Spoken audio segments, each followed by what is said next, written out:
وإيتاء الزكاة وكانوا لنا عابدين.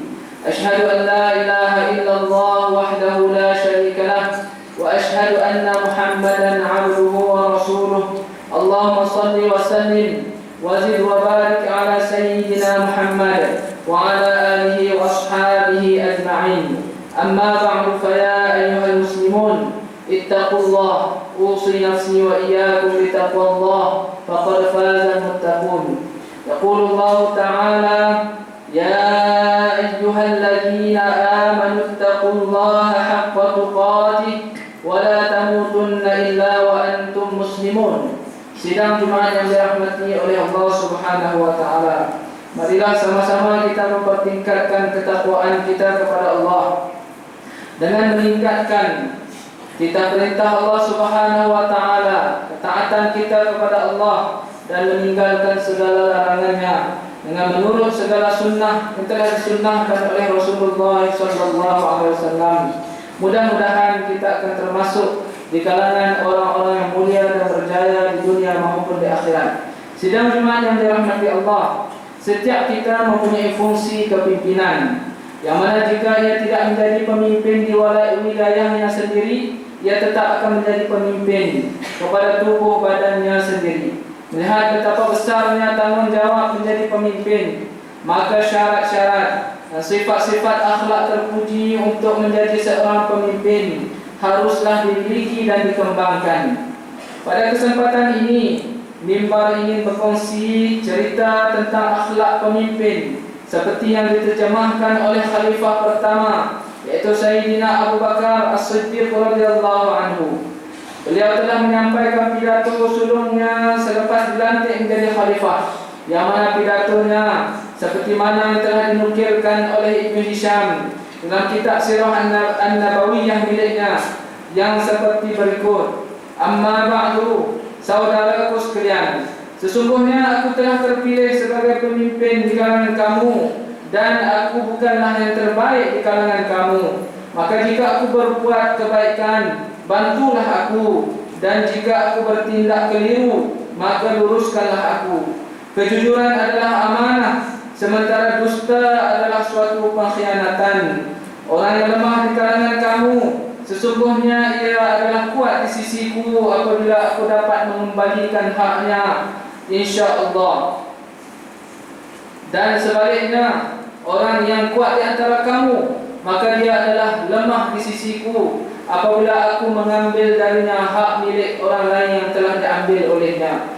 Jika meninggalkan jihad di jalan Allah, nescaya Allah akan timpakan kepada mereka kehinaan, dan tidaklah suatu kekejian tersebar di tengah-tengah sesuatu kaum kecuali azab Allah Subhanahu wa taala akan ditimpakan kepada seluruh kaum tersebut. Patuhilah perintahku selama mana aku mematuhi Allah dan Rasulnya.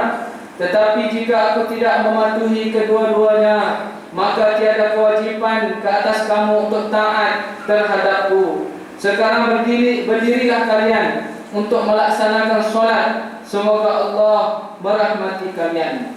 Daripada pidato tersebut dapat disimpulkan bahawa ada 7 perkara berkaitan dengan akhlak seorang pemimpin yang perlu diserap oleh setiap orang yang akan memegang tampuk kepimpinan. Sama ada pemimpin itu memegang jawatan di peringkat masyarakat bawahan, apatah lagi sebagai pemimpin negara. Sidang Jumat yang dirahmati Allah, perkara penting yang ditekankan oleh Khalifah Abu Bakar As-Siddiq radhiyallahu anhu dalam pidatonya itu ialah yang pertamanya ialah sifat rendah hati atau dipanggil tawadhu'.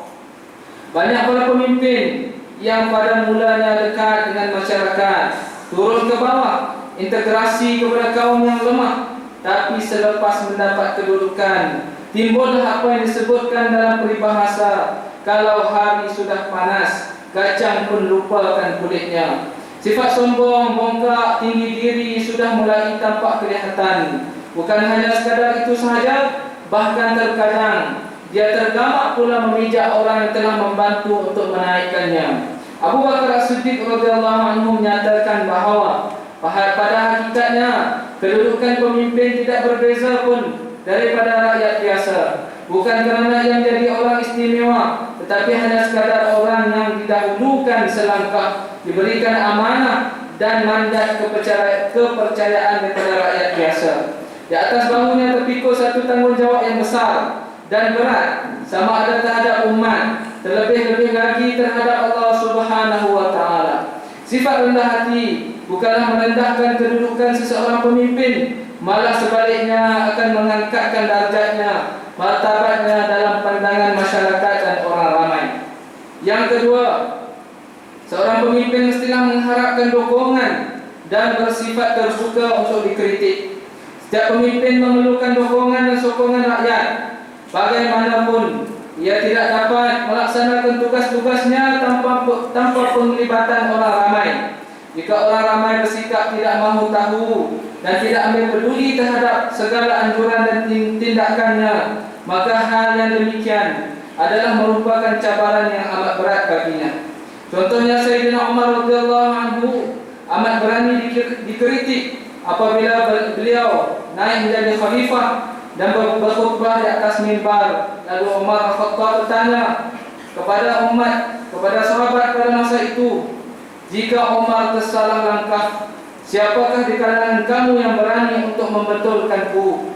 Maka bangunlah seorang wanita dengan menghunuskan pedangnya dan mengatakan, wahai khalifah, wahai Amirul Mukminin, jika kamu tersalah, maka pedang inilah yang akan meluruskanmu. Maka Sayyidina Umar lalu memuji Allah Subhanahu wa Ta'ala dengan mengatakan, alhamdulillah, Allah telah menjadikan di kalangan rakyatku orang-orang yang mahu membetulkanku. Begitulah juga sifat yang ditunjukkan oleh Sayyidina Sufyan Ats-Tsauri apabila masuk kepada Khalifah Marwan bin Abdul Malik di depan Ka'bah di dalam Masjidil Haram, yang mana Sufyan Ats-Tsauri apabila diminta oleh Marwan bin Abdul Malik untuk menasihatinya, maka yang pertama sekali Sufyan Ats-Tsauri telah mengatakan bahawa, wahai Marwan, takutilah kamu akan orang-orang yang berada di sekelilingmu ini, yakni pengawal-pengawal dan pembantu-pembantu pribadimu ini, kerana sesungguhnya mereka inilah yang akan mencampakkanmu ke dalam neraka lebih daripada orang lain. Adapun aku, orang yang mengkritikmu ini, adalah kerana kasih dan sayangku kepadamu, agar kamu tidak terjerumus ke dalam perkara-perkara yang melanggar perintah Allah dan tidak terjatuh ke dalam neraka. Begitulah, sebab itulah seseorang pemimpin hendaklah bersikap terbuka untuk menerima kritikan, asalkan kritikan itu sihat dan membina. Janganlah pula orang yang memberikan kritikan tersebut dianggap sebagai lawan yang perlu ditutup mulutnya. Bahkan orang yang mengkritik itu kadang-kadang kasih dan sayang kepada pemimpin tersebut untuk membetulkannya agar tidak terjatuh ke dalam lembah kehinaan dan terjatuh ke dalam neraka Allah Subhanahu wa Ta'ala. Bahkan orang yang berani mengungkapkan kritikan dan menunjukkan kesalahan serta kekurangan seseorang pemimpin itu, itulah sebenarnya rakyat yang sejati, yang sayangkan pemimpinnya dan tanah airnya sendiri. Perkara yang ketiga, seorang pemimpin mestilah jujur dan memegang amanah yang telah diamanahkan ke atas bahunya. Sifat amanah bermakna dapat dipercayai, memelihara kepercayaan orang ramai adalah salah satu sifat kepimpinan Islam yang penting. Islam mewajibkan kepada setiap muslim dan muslimah untuk menjaga dan memelihara amanah. Firman Allah Subhanahu wa Ta'ala dalam surah An-Nisa ayat yang ke-58, A'udzu billahi minasyaitonir rajim. Innallaha ya'murukum an tu'addul amanati ila ahliha wa idza hakamtum bainan nasi an tahkumu bil 'adl. Innallaha ni'ma ya'idukum bih. Innallaha kana sami'an basira. Sesungguhnya Allah memerintahkan kamu supaya menyerahkan segala jenis amanah kepada ahlinya, yakni orang yang berhak menerimanya. Dan apabila kamu menjalankan hukum di antara manusia, Allah memerintahkan kamu menghukum dengan adil. Sesungguhnya Allah dengan suruhannya itu memberikan pengajaran yang sebaik-baiknya kepada kamu. Sesungguhnya Allah sentiasa mendengar, lagi sentiasa melihat. Amanah itu terbahagi kepada tiga. Yang pertama, amanah terhadap Allah. Yang kedua, amanah terhadap sesama makhluk terutamanya kepada sesama manusia. Dan yang ketiga, amanah terhadap diri sendiri. Memelihara amanah merupakan urat nadi dalam membina hubungan. Apabila amanah itu rosak, maka terurailah segala ikatan dan putuslah tali temali yang bertujuan baik. Susun atau kehidupan akan berantakan dan pembinaan masyarakat insan akan mengalami kehancuran. Penyelewengan terhadap sesuatu amanah bukan sahaja merugikan orang yang terkena penyelewengan tersebut, tetapi juga ia akan menjadi mata rantai yang buruk di dalam kehidupan masyarakat. Maksud memelihara amanah juga adalah menyerahkan sesuatu urusan ataupun tanggungjawab kepada orang-orang yang mampu dan cekap serta memenuhi prasyarat untuk melaksanakannya. Hadis daripada Abu Hurairah radhiyallahu anhu bahwasanya Rasulullah sallallahu alaihi wasallam bersabda, "Idza dhiyatil amanatu fantazir as-sa'ah." Qala kaifa idha'atuha ya Rasulullah? Qala idza usnida al-amru ila ghairi ahlihi fantazir as-sa'ah. Jika amanah telah disia-siakan, maka tunggulah hari kiamat. Lalu dia, yakni Abu Hurairah, bertanya, "Wahai Rasulullah, bagaimanakah menyia-nyiakan amanah itu?" Baginda menjawab, "Jika sesuatu urusan diserahkan kepada bukan ahlinya, maka tunggulah hari kiamat." Hadis riwayat Imam Al-Bukhari. Kerana itulah seorang pemimpin harus bersikap jujur. Imam Al-Ghazali rahimahullah ta'ala telah membahagikan sifat jujur kepada 6 jenis. Jujur dalam perkataan, jujur dalam kemahuan, jujur dalam niat, jujur dalam memenuhi tekad, jujur dalam perbuatan, jujur dalam menegakkan kebenaran, serta jujur dalam menjalankan syariat Islam. Yang keempat, seorang pemimpin hendaklah berlaku adil. Adil bermakna meletakkan sesuatu pada tempatnya. Lawannya adalah zalim. Islam meletakkan soal menegakkan keadilan dan menjauhi kezaliman sebagai suatu sikap yang asas dan penting. Firman Allah Subhanahu wa taala di dalam surah An-Nahl ayat 90, "Innallaha ya'muru bil 'adli wal ihsan wa ita'i dzil qurba wa yanha 'anil fahsya'i wal munkari wal baghi ya'idukum la'allakum tadhakkarun." Sesungguhnya Allah menyuruh kamu berlaku adil dan berbuat kebaikan serta memberi bantuan kepada kaum kerabat dan melarang daripada melakukan perbuatan-perbuatan yang keji dan mungkar serta kezaliman. Ia mengajar kamu dengan suruhannya dan larangannya ini supaya kamu mengambil peringatan dan mematuhinya. Keadilan hendaklah diterapkan dalam segala bidang kehidupan tanpa memandang orangnya, bahkan juga harus berlaku adil terhadap dirinya sendiri. Sayyidina Abu Bakar As-Siddiq radhiyallahu anhu menegaskan bahawa orang yang lemah haruslah dibela dan dilindungi. Orang-orang yang kuat pula tidak boleh berlaku kejam dan sewenang-wenangnya melakukan apa sahaja kemahuan mereka. Perkara yang kelima ialah seorang pemimpin mestilah mempunyai komitmen di dalam perjuangan. Seorang pemimpin haruslah bersikap konsisten dalam perjuangan, iaitu terus menerus dan lestari ketika perjuangan. Jangan hanya seperti hangat-hangat tahi ayam, selepas beberapa minit terus mendingin. Pada satu ketika semangat tidak kunjung padam dan tidak kenal menyerah, tetapi pada waktu yang lain menjadi lemah dan mudah dijinakkan. Dalam sunnatullah, sesuatu perjuangan menegakkan cita-cita dan kebenaran pasti akan berjumpa dengan halangan dan tentangan. Halangan tersebut haruslah diatasi, jangan hanya dielakkan, apalagi jika mundur dan meninggalkan medan perjuangan. Khalifah Abu Bakar As-Siddiq radhiyallahu anhu dalam pidatonya menegaskan bahawa orang-orang yang meninggalkan medan juang, apalagi kalau sampai berkhianat, maka ia akan ditimpa kehinaan seumur hidup. Yang keenam, pemimpin ditaati dan bersikap profesional. Seorang pemimpin haruslah mengabdikan diri kepada misi yang diamanahkan di atas bahunya. Ia harus mempunyai wibawa terhadap umat yang dipimpinnya. Jangan ketika berhadapan dengan pengikutnya, beliau mengangguk-anggukkan kepala dan mengatakan ya kerana takut, sedangkan apabila di belakangnya mereka mengatakan tidak. Seseorang pemimpin haruslah bersedia dan sanggup berundur apabila ia melakukan penyelewengan, dan janganlah terus-menerus mempertahankan kedudukannya. Yang ketujuh, seorang pemimpin hendaklah berbakti dan mengabdikan diri kepada Allah Subhanahu wa taala. Kepimpinan itu bersifat manusiawi. Ia mempunyai kekurangan-kekurangan, di samping juga mempunyai kelebihan-kelebihannya. Kata putus yang menentukan tindakannya adalah berdasarkan petunjuk Allah dan garis-garis yang telah ditetapkan. Sidang Jumat yang dirahmati Allah, pengajaran daripada khutbah pada hari ini adalah yang pertama, seorang pemimpin hendaklah sentiasa menghubungkan dirinya kepada Allah, berbakti kepadanya, melaksanakan sesuatu yang diridainya dan menjauhi segala hal yang dimurkainya. Yang kedua, pemimpin hendaklah mempunyai sikap keseimbangan dan istiqamah dalam setiap situasi dan keadaan.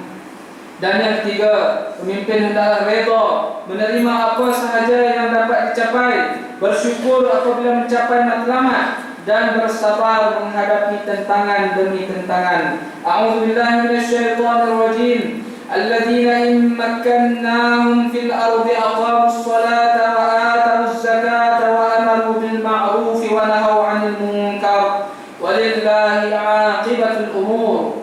Itulah mereka, yakni umat Islam, yang jika kami berikan kepada mereka kekuasaan di muka bumi, yaitu memerintah, nescaya mereka mendirikan solat serta memberikan zakat, dan mereka menyuruh berbuat kebaikan serta melarang daripada melakukan kejahatan dan juga perkara yang mungkar. Dan ingatlah, bagi Allah jualah kesudahan segala urusan. Surah Al-Hajj ayat yang 41. Barakallahu li wa lakum bil Qur'anil azim wa nafa'ani wa iyyakum bima fihi minal ayati wal dzikril hakim. Aqulu qawli hadza astaghfirullahal azim li wa lakum wa lisa'iril muslimin wal muslimat fastaghfiruhu innahu huwal ghafurur rahim.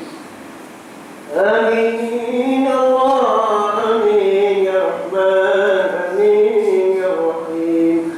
Allahumma shalli ala sayyidina wa maulana Muhammad. Allahumma shalli ala sayyidina wa nabiyina wa habibina wa syafi'ina wa nurina wa maulana Muhammad. Wa sallim wa radiyallahu tabaraka wa ta'ala an kulli sahabati rasulillahi ajma'in. Walhamdulillahi rabbil alamin.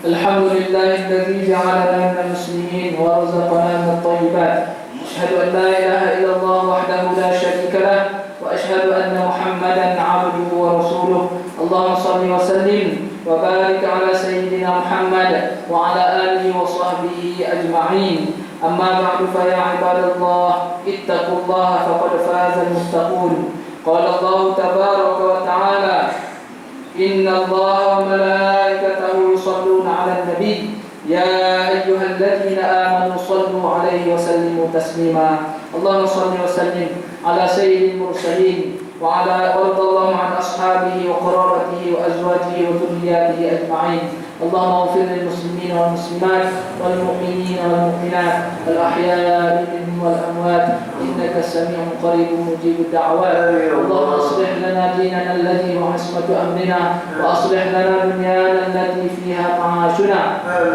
wa aslih lana akhiratana allati fiha ma'aduna waj'al al-hayata ziyadatan lana fi kulli khair waj'al al-mauta rahatan lana min kulli shar. Allahumma bihaqqi al-Fatiha bihaqqi man unzila عليه الفاتحة يا فارج الهم ويا كاشف الغم يا من لعبده يغفر ويرحم ويا دافع البلاء والنقام ارفع عنا البلاء والغلاء والوباء والفحشاء والطاعون في بلدنا هذا خاصة وفي بلدان المسلمين عامة برحمتك يا أرحم الراحمين.